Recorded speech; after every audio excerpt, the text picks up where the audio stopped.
রিক্সা বন্ধ করে দিতেছে হাইকোর্টের নির্দেশ।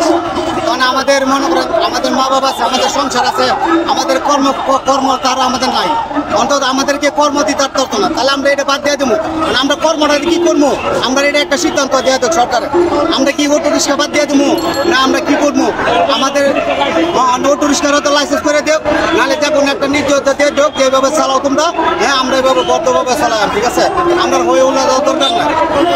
আমরা নিউ মার্কেট, আমরা শ্যামলি এবং আমরা 3 রাস্তার মোড়, হ্যাঁ কাকলিগঞ্জ এই পর্যন্ত আমরা থাকবো। আমরা মেন রোড উঠবো না, আমরা মেন রোডে যাবো না, আমরা এটাই হলো নির্দেশ।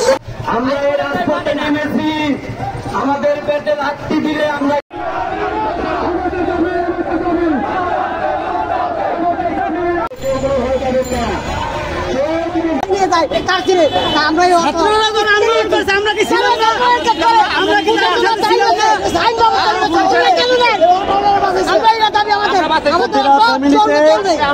ফ্যামিলিতে মা বাবা অসুস্থ আছে, বিধবা আছে, কাজ কাম করতে পারে না, একটা ছেলের সংসার চালাইয়া ছোট বাচ্চা আছে, বড় বাচ্চা বিয়ের উপযুক্ত, এই অটো চালাইয়া মা বাবা ঔষধ চিকিৎসা চালায়।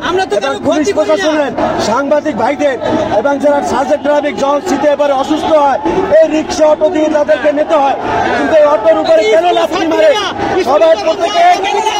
সবাই প্রত্যেকে 1,20,000 1,50,000 টাকা লোন নেয়া এই অটো বানানো, সেই অটো যদি বন্ধ করে দেয় তাহলে শুরু করবো, ডাকাতি করবো, সন্ত্রাসী করবো, লুটপাট করবো।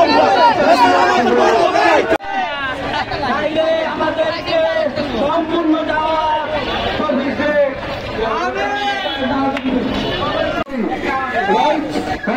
আমাদের দেখতে হবে, কোনো ভাঙচুর করে কেউ করবেন না, বুঝছেন? মেয়েরা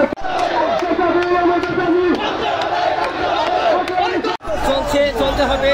আর নতুবা আমাদের যে ঋণ করিয়েছি আমরা গাড়ি কিনে আসি, এখন আমরা কি দশা হবে? অনেকে করে 6-7 জন লোক আছে, ওরা চলতে পারে অসহায় পড়ে আছে। যদি তারা এই দাবি না মানে আমরা রাজপথ ছাড়বো না। আমরা গাড়ি চলবে, অটো গাড়ি এবং মেইন রুট ছাড়া যে ভিআইপি রুট আছে ওই বাদে আমরা সব রুট আমরা চলতে দিতে হবে, অথবা আমরা রাজপথ ছাড়বো না।